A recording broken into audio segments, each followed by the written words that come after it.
예, 안녕하십니까. 자, 이번 시간에는 제 3장 장애인 복지의 역사에 대해서 공부해 보도록 하겠습니다. 그 장애인 복지는 서구 장애인 복지가 어떻게 역사적으로 흘러왔고, 또 우리나라의 장애인 복지 역사는 어떠하며, 또 국제 장애인 운동의 역사와 동향에 따라서 한국의 장애 운동은 어떤 식으로 흘러왔는지에 대해서 한번 공부를 해 보도록 하겠습니다. 실은 이 장애인 복지는 역사적인 아픔을 딛고 주로 일어난 경우가 많습니다. 시대적으로 보면 지금처럼 뭐 장애인 복지가 이렇게 지금도 우리가 어렵다고 느끼지만 과거에 어떤 그 군사 정부 시대 때라든지 아니면은 민족이 침탈을 당했던 시대라든지 또는 전쟁의 시대 때에는 일반인들의 어떤 인권도 존중되지 못한 시대였기 때문에 장애인 인권을 돌본다는 것은 굉장히 큰 어떤 어려움이 있겠죠. 그다음에 이제 어떤 인권이 덜 발달될 때는 그 국민들의 어떤 뭐 예를 들어서 좋은 유전자를 만들어서 국가의 어떤 경쟁력을 키운다. 우생학적 측면에서 어떤 열등한 장애인들에 대한 어떤 집단적 수용이라든지 이런 것들을 통해서 굉장히 어려움을 겪고 있는 것들이 바로 우리 장애인 복지의 아픈 역사이지 않은가. 그래서 이제 그 역사적 흐름이 어떻게 흘러왔는지에 대해서 우리가 한번 성찰을 해보는 시간을 갖도록 하겠습니다. 준비된 차례 한번 보도록 하겠습니다. 예. 자,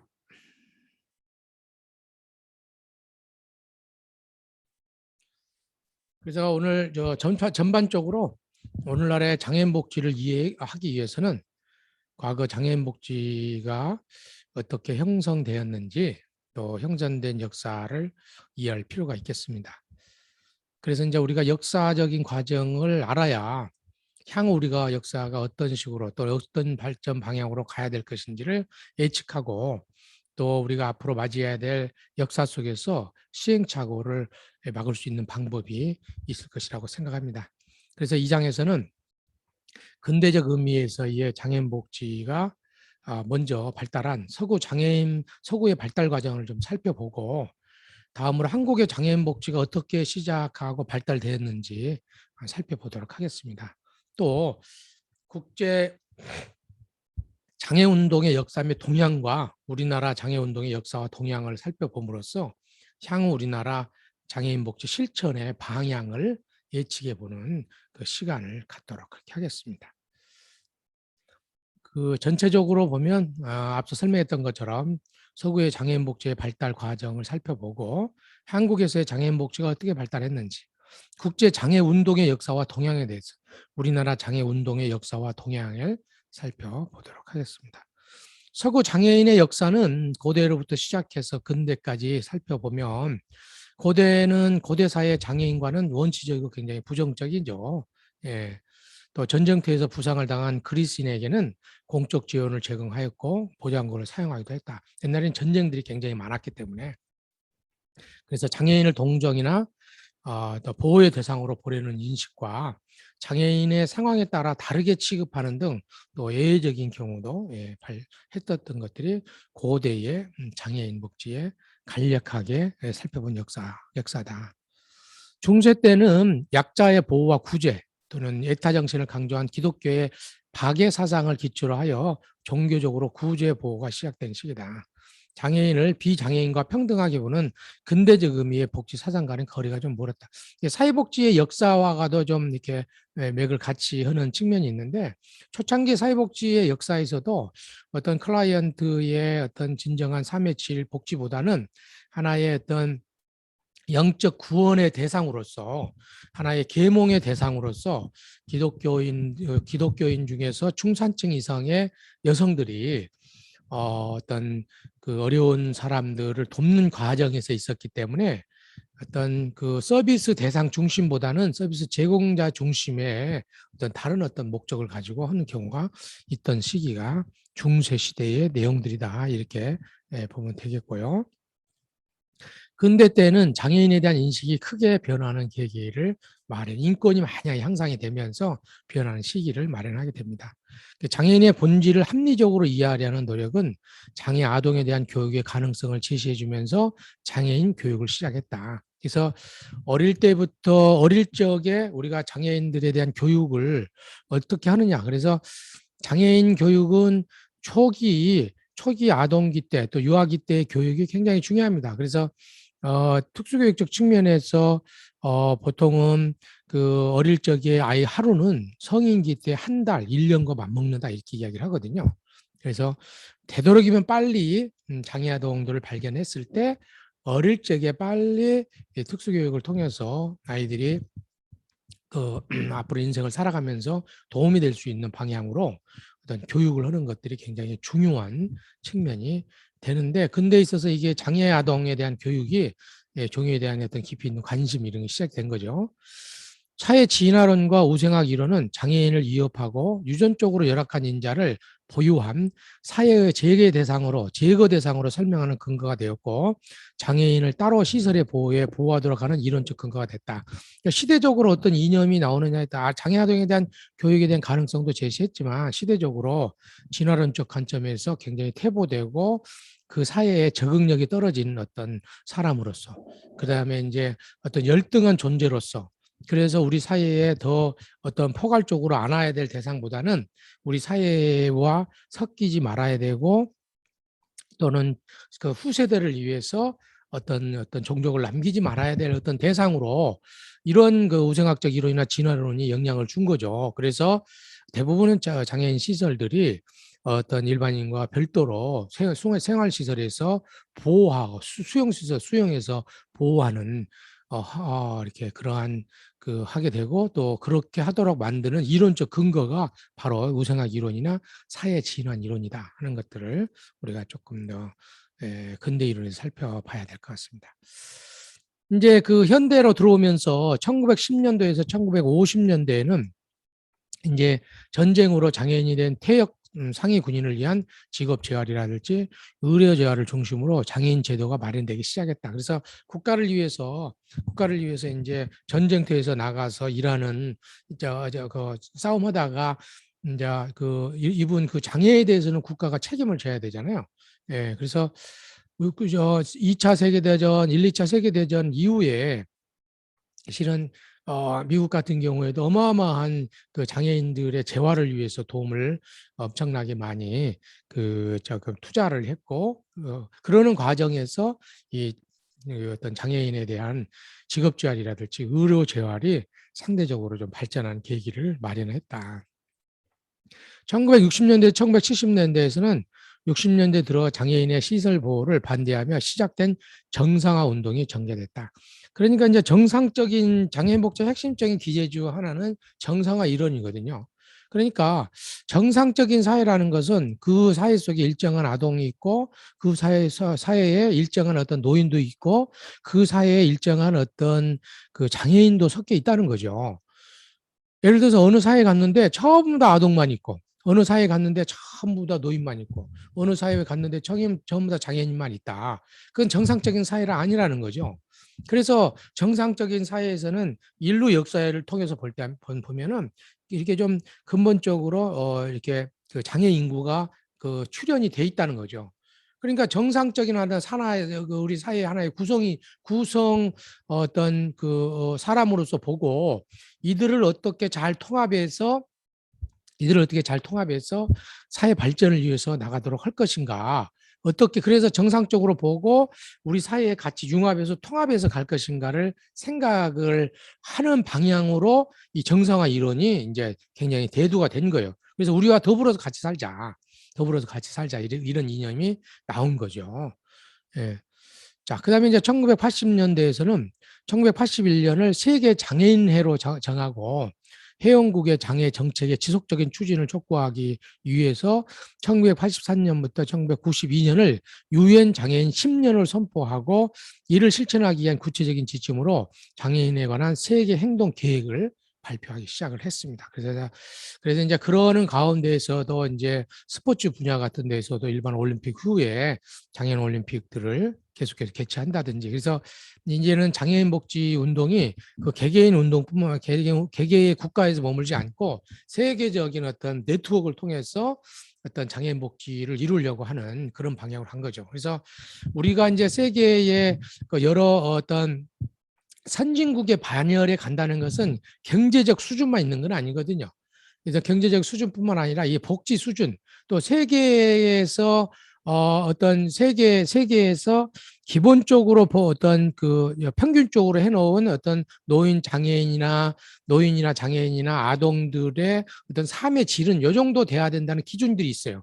그래서 글로벌하게 어떤 세계화의 과정에 있는 경우에는 바로 이렇게 이러한 어떤 측면들이 조금 더 좀 관심 있게 대두가 되는 것들이 우리가 좀 관심을 가져야 될 부분이라고 봅니다. 그래서 이런 추세들이 있었다는 거. 그 다음에 이제 예. 그 다음에 이제 1990년대 미국 장애인복지법이 이제 제정이 되고 유엔에서는 보다 강력한 규정인 국제장애인 권리협약을 2006년 유엔 총회에서 채택했다. 그러니까 우리나라는 사회복지가 실은 이제 그 행정이나 이런 것들은 일본 것을 많이 따라왔는데요. 이념이라든지 어떤 정책은 미국 것을 많이 따라왔어요. 장애인 사회복지가 이제 영국을 비롯해서 산업화 발전 과정에 발전해가지고 미국으로 갔다가 미국의 여러 가지 선진 문화가 우리나라에 들어와거든요.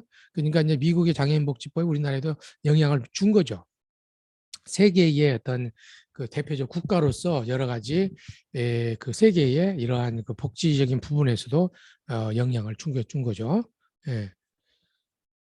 자, 그래서 이제 이렇게 이제 세계적인 추세와 함께 우리나라는 좀 그러면 이제 장애인 복지는 어떤 역사를 가지고 있는지 한번 살펴보면, 근대 이전에서는 환과 고독, 즉 호라비와 호로미, 고아, 아들 없는 이와 같이 무무탁한 빈민을 구제하는 것으로 왕이 의류나 곡물, 관제 등을 급여하라고 하고 있다. 예.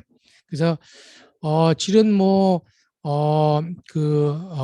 장애인에 대한 구체적인 언급은 없지만 이게 홀옴이라든지 옛날 이분들은 다 그 노인이 된다는 것 자체가 지금 장애를 갖고 있는 거잖아요. 예. 그래서 이제 이거 국가 제도에서는 이런 부분 무무탁한 빈민들 이런 어떤 그 어려움을 그래서 왕이 의류나 곡물 관제 등을 급여하는 것이 삼국시대에 있었고, 고려시대 때는 불교의 영향을 받아서 구제 사업이 더 구제도하는 경향이 있었는데 맹인을 위한 직업 대책을 정부가 유도하여 전복이나 독경, 약사와 같은 직업을 갖고 스스로 생활할 수 있도록 해서 맹인 대부분은 직업을 갖고 활동했다는 기록이 있다. 그래서 고려시대 때는 굉장히 구제 사업이 이제 그 영화 같은 데 보면은 또 이런 내용들이 좀 있잖아요. 그래서 고려시대 때는 이런 부분들이 있다.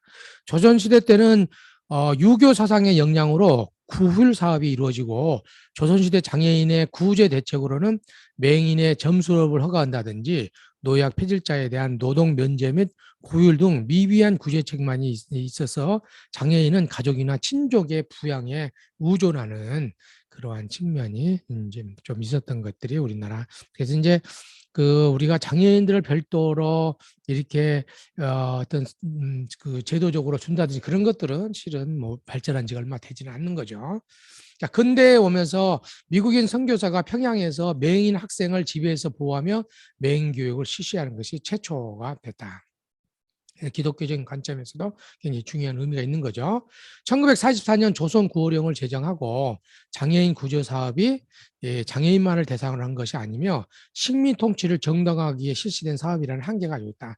조선 구호령을 통해서 그 일본 본토와 비슷한 그런 법을 가지고 한국에 썼지만 이것이 정말 한국에 있는 어떤 장애인들을 위한 어떤 사업이라기보다는 어떤 식민 통치의 일환으로 실시돼서 내실이나 이런 것들은 좀 부족하다 이렇게 이야기할 수 있겠습니다.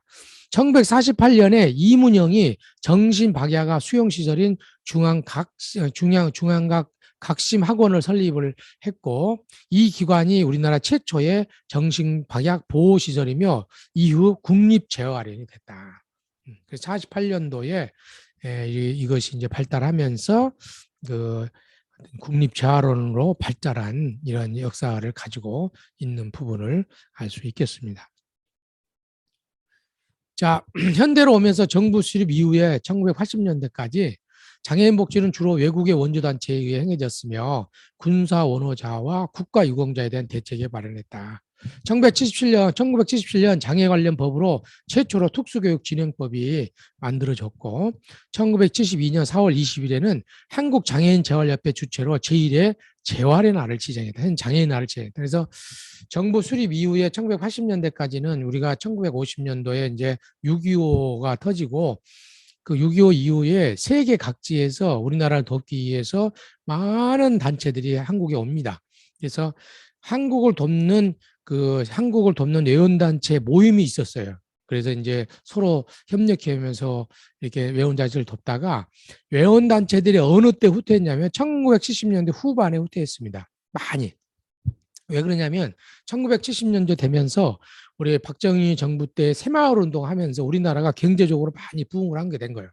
경제적으로 부흥을 하면서 도리어 이 새마을 운동이 굉장히 좀 그 다른 나라에 수출할 정도로 굉장히 좋은 정신과 경제적 부흥을 이룬 거죠. 그래서 많은 회원단체들이 70년대 후반에 많이 가고 그래서 회원단체들이 지원을 받던 많은 기관들이 그때까지 있다가 회원단체를 후퇴하면서 이렇게 이제 그냥 문을 닫는 기관도 있고 아직까지 이제 있는 월드비전이라든지 이런 기관들은 지금 그때 있다가 아직까지 남아 있는 기관들이고 대구의 가정복지회라고 이런 데도 월드는 메노나이트 계열의 그런 그 단체에서 그걸 하다가 이렇게 넘겨주 갔는데 거기도 저는 이제 거기 가정복지회라고 저희 할아버님이 70년대 하셨는데 90년대 초까지 계시다가 사회복지관을 짓고 은퇴를 하셨는데 거기는 제가 홈페이지에 들어가서 보니까 굉장히 어마어마하게 규모가 많이 커졌더라고요. 그래서 예, 우리나라가 그런 그 사회복지 특별히 이제 많이 사회복지에 발달하면서 장애인 분야도 굉장히 함께 발달한 거죠. 그다음에 이제 전환기는 1988년 서울 올림픽을 유치하면서 장애인 올림픽도 개최하게 되어서 국제적인 시선을 의식할 수밖에 없었다. 그러니까 국제 무대로 나가면 나가면 문화라든지 체육이라든지 아니면 이제 복지적인 것이 세트로 들어와요. 그래서 우리가 이제 경제적인 수준의 발전과 함께 이런 문화 복지 부분이 같이 된 것이죠. 1981년 장애인 복지의 종합적 법률을 할 수 있는 심진장애자 복지법을 제정하고 4월 20일 장애인 날로 정했다. 그래서 1970년대까지는 박정희 대통령 있을 때는요, 실은 모든 법의 항목들은 다 만들었어요. 제가 이제 그 사회복지법을 만들었던 분에게 이제 공부를 했는데 박정희 정권 때 무슨 장애인복지법, 노인복지법 만들어라. 그러면 하루아침에 만들어 온대요. 어떻게? 일본 거 100개 가지고. 그런데 이제 거기 모든 법들은 할 수 있다 조항, 해야 된다가 아니고 할 수 있다는 조항, 할 수 있다라 조항으로 돼서 해도 되고 안 해도 되는 거죠. 근데 우리나라가 이제 1980년도부터 복지국가를 부르짖기 시작해요. 왜 그러냐면은 전두환 정부가 이제 그 쿠데타로 이제 정권을 찬탈하잖아요. 그러는 과정에서 이제 정부가 뭔가 어떤 그 국민으로부터 환심을 사야 돼요. 그러기 위해서 복지국가 건설이라는 말을 굉장히 부르짖었어요. 그러면서 그때부터 이제 다양한 사회복지 관련 법도 만들고 국민들이 환심을 사기 위한 다양한 법들을 만들기 시작한 거죠. 그래서 81년도 장애인복지의 종합적 법리를 할 수 있는 심신장애인법을 제정하고 4월 20일 장애인 날로 정했고 1981년 서울 장애인 종합복지관을 최초로 각 시도에 장애인복지관을 설치를 했고 1987년 서울시 지방공무원 구급 행정직에 장애인 공무원을 특별 채용했고 1987년 장애인 등록제를 시범사업 운영했고 1988년 전국에 확대하기 시작을 했다. 그래서 활발하게 이루어진 시기다. 그래서 저는 이제 제가 이제 87학번이거든요. 87년도, 88년도 그때 당시만 해도 사회복지 시설이 그 주위에 많지는 않았어요. 저는 이제 제가 사회복지 할 때는 고아원에 가서 일한다 이렇게만 생각을 했어요. 예, 그 여러 뭐 지금처럼 노인복지관이니 노인요양원이니 그런 것들은 거의 없었기 때문에 점차적으로 이제 발전한 거죠. 그다음에 1989년부터 1998년까지 제도적으로 형성된 정책들이 1988년 장애인 올림픽 이후 증가된 장애인 욕구에 부응하여 제도적 틀을 재정비하면서 본격적인 복지급여 제도가 시행되기 시작했다. 1990년 장애인 고용 촉진 등에 관한 법률이 제정되고 장애인 올림픽을 전기로 사회적 관심이 장애인의 초점을 맞추어지기 시작하였으며 장애인 단체를 중심으로 장애인 운동이 조직적으로 진행됩니다. 그래서 지금 장애인 복지는 굉장히 다른 것과 달리 조직적입니다. 굉장히 전국 조직을 가지고 있고 조직적인 네트워크를 가지고 있어요. 그래서 상대적으로 우리나라가 장애인 복지에 대해서 상당히 조금 더 발전된 경향들을 좀 저는 가지고 있다고 이렇게 생각을 합니다. 자, 그 도약기 1999년 장애인 복지 발전 5개년 계획의 수립과 이행이 되고 장애인 복지가 계속해서 확대되는 그래서 이제 발전 계획을 우리가 사회복지가 이제 도약기 부분을 주음해서 저 장애인 복지뿐만 아니라 다른 영역의 모든 그 어떤 사회복지 영역에서 이 복지 발전 계획을 같이 수립해서 가게 됐어요. 그러면서 보다 더 옛날에 이제 소극적 또는 자녀적 어떤 조금 더 어떤 제도에서 떨어져 나가는 사람을 보충하는 것이 아니고 제도적 관점, 꼭 있어야 될 사회에 필요한 제도적 관점으로 이제는 좀 그 어떤 복지를 신경을 쓴 거죠. 그래서 이런 적극적으로 이제 도약기를 맞이하기 시작했다. 장애인 복지 관련 법률의 개정 및 제정을 보면요. 1977년 제정된 특수교육훈련법은 1999년에 전면 개정이 됐고 2007년 장애인 등에 관한 특수교육법으로 변경이 됐고 2000년 1990년 제정된 장애인 고용 촉진 등에 관한 법률은 장애인 고용 촉진 및 직업재활법으로 전면이 개정이 됐으며 2008년 장애인 차별 금지 및 권리 규제에 관한 법률이 제정이 되고 2010년 장애인 연금법, 11년 장애 아동복지법, 11년 또 장애인 활동 지원에 관한 법률 제정, 장애인 고령 등 주거 약자 지원에 관한 법률 제정, 2013년 성년 후견제도 시행, 14년 발달 장애인 권리 보장 및 지원에 관한 법률, 2015년 장애인 건강권 및 의료 접근성 보장에 관한 법률이 제정됐다. 자립생활 또 이념 도입과 자립생활센터가 확산됐다. 그래서 이제 생활시설 같은 데서도 시설 안에서만 살 것이 아니고 이제는 조금 더 그 자립해서 살아갈 수 있도록 그래서 자립해서 살아갈 수 있도록 지역사회에서 소규모로 이렇게 장애인들이 생활할 수 있도록 한다든지 이런 방향으로 그래서 전반적으로 그 지역사회 안에 옛날처럼 그냥 소외된 곳에서 한쪽에 소외돼서 살아가는 그런 것이 아니고 이제는 조금 더 지역사회에서 어떻게 통합해서 살아갈 것인가. 그러려고 그러면 규모가 적어야 되거든요. 그룹홈이라든지 주간보호라든지. 그래서 상당 부분 많은 주간보호 또는 어떤 그 주간보호나 단기보호 이런 식으로 가고 있고 현대 큰 장애인 시설 같은 경우는 계속해서 축소하는 방향으로 좀 가고 있다는 거. 그다음에 장애 등급제를 폐지를 했다는 것이 굉장히 핵심적인 그 내용들입니다.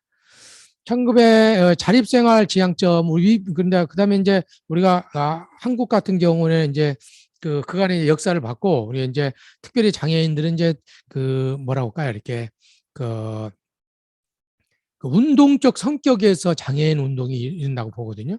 그래서 미국의 장애 운동의 운동적 성격의 성향을 한번 살펴보면요. 먼저 1990년대에 자립생활 이념이 됐다. 그래서 인디펜던트 리빙이다. 그러니까 혼자서도 스스로 살아갈 수 있도록 해주는 거죠. 그러기 위해서는 예를 들어서 이제 뭐 그 교통 편의를 남의 도움이 없이 뭐 버스라든지 아니면은 어떤 시장이라든지 또는 공부하는 곳이라든지 이렇게 혼자 살아갈 수 있는 어떤 사회적 여건들을 만들어야 된다는 분위기가 태동을 한 거죠. 그 다음에 1970년대는 장애 시민의 권리를 내쳐나고 당당하게 하나의 정상화 개념에 의해서 마땅히 왜 그러냐면은 이제 그 아까 앞서 설명했던 것처럼 장애 많은 사람들의 장애 출현이 전쟁터에서 가서 이렇게 좀 부상을 당해서 오는 사람들이라든지 그래서 나라와 민족을 위해서 헌신하다가 오는 사람들 이런 사람들이 있었기 때문에 이제 하나의 또는 그 어떤 그 산업사회에서 산재라든지 어떤 교통사고라든지 그래서 현대 사회의 어떤 부흥과 발전에 기여하는 과정에서 생긴다는 거죠. 그래서 하나의 장애 시민으로서 마땅히 누려야 될 하나의 권리, 그냥 시혜적으로 서비스를 불쌍해서 주는 것이 아니고 하나의 권리로서 받아야 된다는 것이 70년대에 굉장히 지향했었던 부분들이고, 80년대는 또 실현을 통해 계속, 그러니까 이제 한쪽에서 계속 하다 보니까 이게 이제 사회복지라는 것은 예산이 많이 들어가는 거거든요. 근데 예산이라는 것은 나라의 경제적 수준과 관련이 돼요. 근데 나라의 경제적 수준이라는 것은 산업 발전과 관련이 되는데, 산업이라는 것은 계속해서 이렇게 수직적으로 향상되지 않아요. 그러니까 막 이렇게 막 발전했다가 또 이렇게 약간 막 그 실업으로 왔다가 다시 발전했다가 실업으로 왔다가 이런 곡선을 그러거든요. 그러니까 국가에서 장애인 복지를 위해서, 사회복지를 위해서 무한히 돈을 쓸 수 없다는 걸 알게 됐어요. 그래서 초창기 때 복지 국가적 이념, 모든 국민에 대한 책임을 국가가 져야 된다, 이런 생각을 가지고 많이 투자를 했는데, 국가가 예산에 한계가 생긴 거예요. 그래서 국민들의 어떤 복지, 아동, 청소년, 노인, 장애인들의 복지를 국가뿐만 아니라 민간도 같이 한다, 이렇게 나온 거죠. 그래서 이제 너무 장애인 복지 쪽으로 하다 보니까 어떤 일반인 역차별이라든지 내지는 어떤 또 어떤 투쟁적으로 어떤 운동적 성격에서 하다 보니까 여러 가지 시련을 좀 겪는 부분들도 있었고, 상대적으로 어떤 서비스가 그 경제적 수준이 안 좋을 때는 이를 위해서 조금 더 어떤 투쟁을 해야만 하는 서비스를 얻게 되는 그런 시기를 겪는 거죠. 그래서 자립생활을 지향하는 방향으로 이렇게. 자, 그 다음에 이제, 이권에 대한 초보적 대응으로서 1986년도 이전을 보면, 1986년도 이전은 인권에 대한 초보적 대응, 그래서 이제 개별적 이례적 항의나 걸기대에 장애인 부모나 복지 관련 업무 종사자들의 소극적 행동 중심으로 86년도에부터 이렇게 하다가, 87년도부터 95년도 시기에는 우리가 이제, 우리가, 이게 시기에는 장애운동의 기초적 수립 시기다. 예, 그래서 아까 이제 그 1988년도에 우리나라도 이제 이제 뭐죠? 우리나라도 상당히 이제 그 국민들로부터 이제 전 세계적인 장애인 복지의 관심, 장애인 체육대 이렇게 하면서 그 국민적인 전반적 추세가 장애인 복지에 대해서 관심을 가져야 된다, 이런 어떤 거센 운동이 일어나게 된 거죠. 기초적인 수립기가 되면서 정부 주도의 장애인 복지 정책에 또 이의를 제기하고, 그래서 참여자들이 참여할 수 있도록 해달라. 그래서 이제 굉장히 90년대 초 같은 경우에는 당사자의 복지를 부르짖는 소리가 많이 이제 제기되기도 했습니다. 장애인 복지 정책에 있어 주체 세력이 장애인임을 분명히 하는 정책을 마련했다.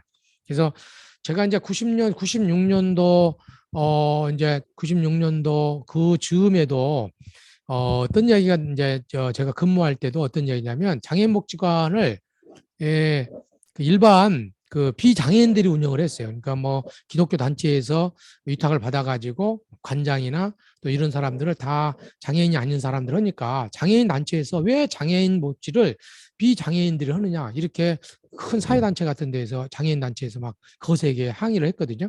예. 그래서 이제 주체적으로 장애인 복지를 조금 더 부르짖는 그러한 측면들이 좀 이렇게 하게 됐고, 1996년부터 현재까지는 장애운동의 정치 세력화 및 다원화기가 있다. 그래서 이제 장애 운동을, 그러니까 그 굉장히 그 지체장애인협회라든지 전국적인 그 장애인 단체들의 전국 조직이 굉장히 튼튼합니다. 그래서 어떤 그 걸기대기를 한다 그러면은 그 각 지부마다 지부장들이 있어가지고 서울까지 막 오기도 하고, 예를 들어서 뭐 나주에서 뭐 장애인에 대한 인권이 무시가 된다 그러면 전국 장애인 협회 지부들에서 버스를 타고 거기 다 와버립니다. 그러면서 장애인 복지에 대한 어떤 정치 세력화하고, 정치 세력화한다는 건 뭐냐면 제도 속에 장애인 복지를 위한 어떤 힘을 가한다는 거거든요. 그래서 요즘에 상당히 어떤 공공 건물이라든지 학교 같은 데에서도요, 점자 블록이라든지 아니면 장애인들이 충분히 오를 수 있는 시설이라든지 이것이 안 되면 안 되게 돼요. 우리도 이제 장애인 복지, 장애인 학생들을 위한 어떤 계획을 수립을 해가지고 계획을 수립하고 또 평가를 받기도 하고 이러거든요. 그래서 이게 정치 세력화, 그다음에 이제 하다 보니까 실은 장애 단체인 안에서도 그 장애인 여러 그러니까 장애인 단체끼리도 또 싸우기도 해요. 예. 그래서 임기가 끝났는데 그다음 임기 사람들이 물려주지 않아 가지고 사업이 계속 진행이 안 된다든지 이런 경우도 있거든요. 그다음에 이제 장애 운동에 대해서 장애인뿐만 아니라 비장애인들도 같이 협력해서 단어화, 다원화해서 하고 있는 그런 측면들이 있는 것을 볼 수가 있겠습니다. 2000년대 장애 운동의 뚜렷한 변화로 중증 장애인을 중심으로 한 자립생활 패러다임의 공론화와 자립생활 센터의 설립 등등의 여러 가지 운동이 활발하게 이루어지고 있는 것들이 바로 장애인 복지 역사 볼 수 있겠습니다. 예, 오늘 간단하게 우리가 이제 장애인 복지의 그 서구의 장애인 역사와 우리나라 장애인의 역사에 대해서 보고 장애인들이 독립적인 주체로서 장애인들이 살아가기 위해서 어떤 식의 방향으로 가야 될 것인지 조금 더 인파워먼트된 어떤 그 방법을 통해서 우리 사회의 정상화된 하나의 이념을 가지고 사회 통합해서 어떻게 더불어 사는 그러한 그 사회를 만들어 갈 것인가. 지금도 실은 굉장히 인권이라든지 민주의식은 말로는 굉장히 항상 이렇게 좀 높은데 실질적인 우리 삶 속에 장애인과 더불어서 살아가는 것들은 굉장히 적어요. 우리 주변에 실은 보면은 어떤 일상적인 우리 삶 속에서 좀 배려하면서 같이 더불어서 이렇게 하려고 하는 문화는 굉장히 적고 어떤 그 사회복지 시설이나 내지는 일반 그런 어떤 기업체나 이런 데에서도 장애인들이 의무 고용이 돼 있음에도 불구하고 그냥 장애인들에게 벌금을 내고 만다 이렇게 하면서 더불어 살아가는 그런 인식 자체가 좀 부족하거든요.